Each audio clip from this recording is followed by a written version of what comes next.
Mesdames, Messieurs, bonjour à toutes et à tous et bienvenue dans votre édition d'information sur Cato LTV Gabon au sommaire. L'audience générale du mercredi 28 octobre 2020, Jésus nous a offert sa prière. À l'issue de cette audience, appel du pape à la paix au Cameroun. Nous resterons au Cameroun dans ce journal avec le compte rendu du 3e Forum national des communicateurs catholiques. Restons dans la sous-région. Allons cette fois-ci au Congo. Dans ce journal, les évêques se soucient de la formation sacerdotale. La violence au Nigeria, les évêques parlent de l'échec de l'État. Enfin, au Gabon, revue de presse au lendemain des événements du 25 octobre dernier. Voilà pour les titres et développements juste derrière.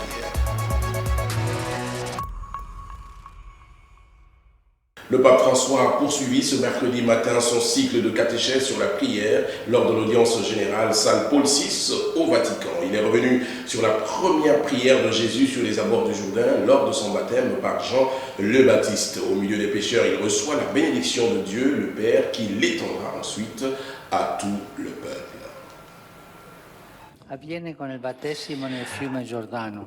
La vie publique du Christ commence avec le baptême du Christ. Les évangélistes sont d'accord pour montrer l'importance de cet épisode du baptême du Christ. Ils racontent combien le peuple se réunissait en prière et de façon particulière, il se réunissait avec une action particulièrement pénitentielle. Ils allaient voir Saint Jean-Baptiste pour être baptisés en vue du pardon des péchés. Le premier acte public de Jésus est donc la participation à une prière commune du peuple. C'est une prière du peuple qui va se faire baptiser.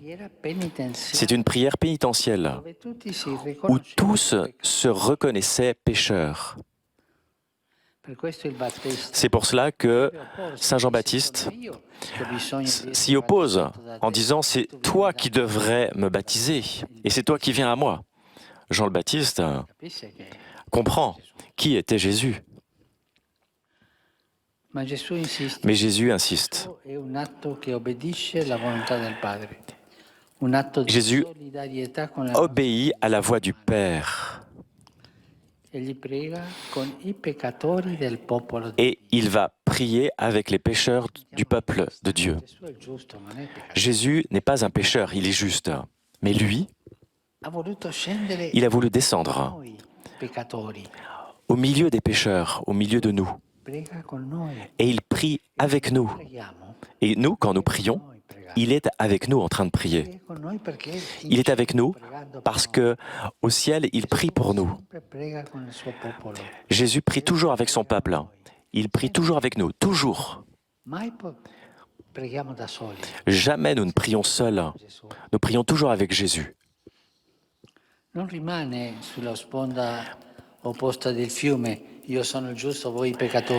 Jésus ne reste pas sur le bord de la rivière en disant « Moi je suis juste et vous, vous êtes des pécheurs », en montrant sa divinité. Il ne fait pas comme ça.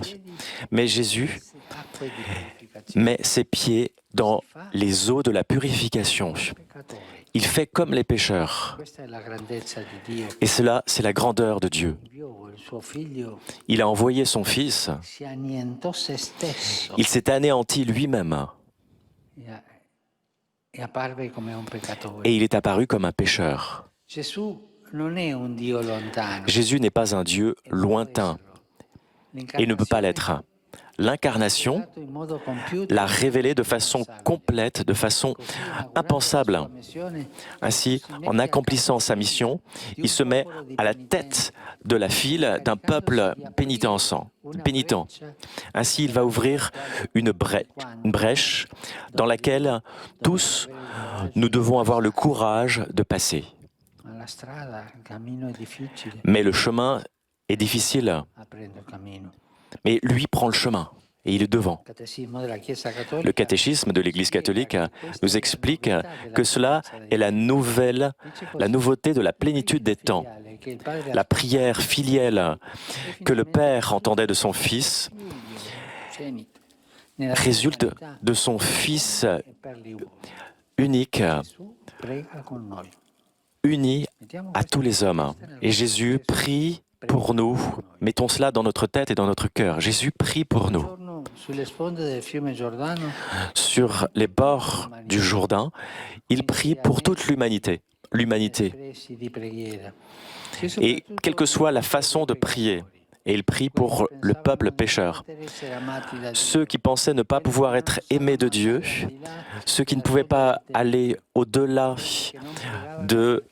du seuil du temple, ceux qui ne se sentent pas dignes, Jésus est venu pour tous, même pour eux.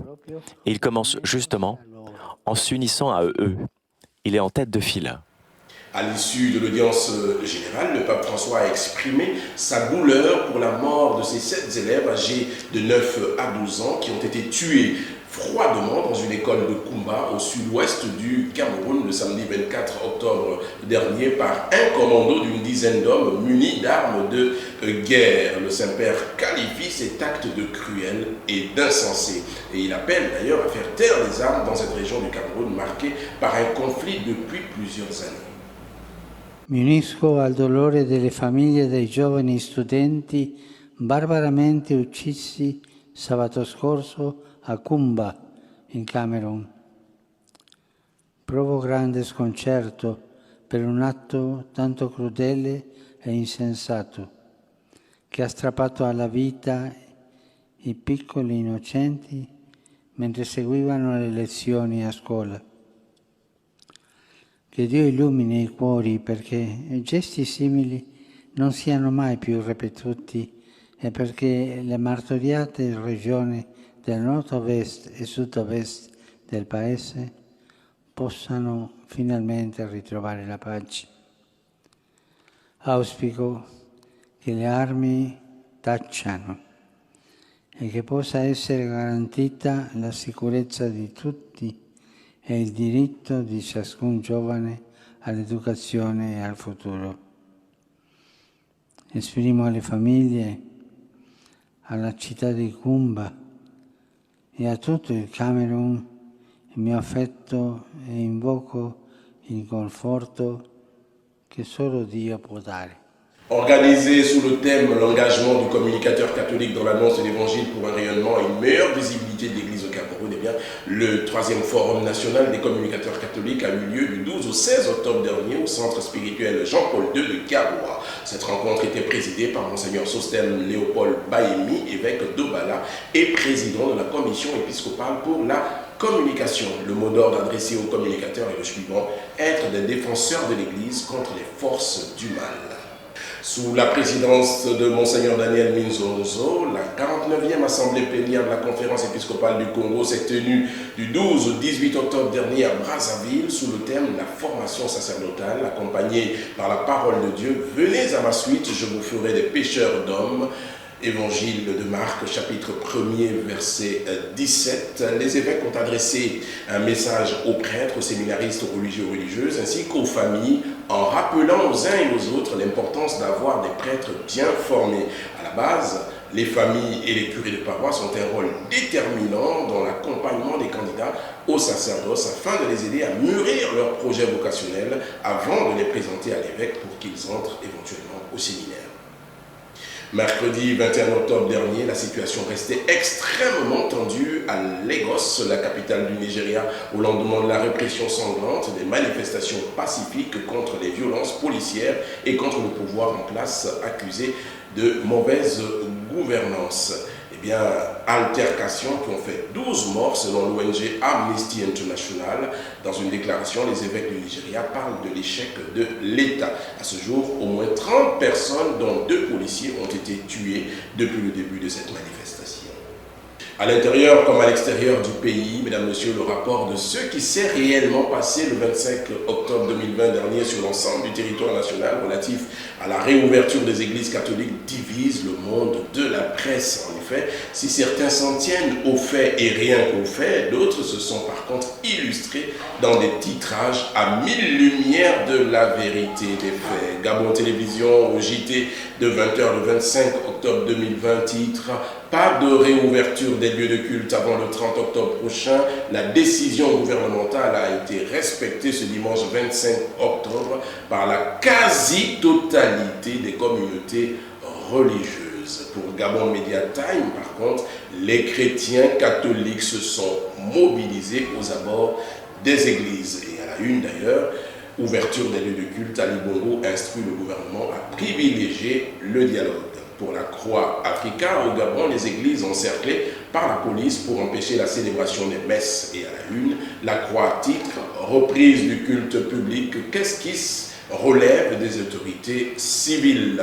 Pour Gabon Review, bras de fer entre le gouvernement et l'église, le PDG calme le jeu et appelle à la compréhension. Même angle chez gabonactu.com, bras de fer entre leaders religieux et gouvernement, le PDG appelle au calme.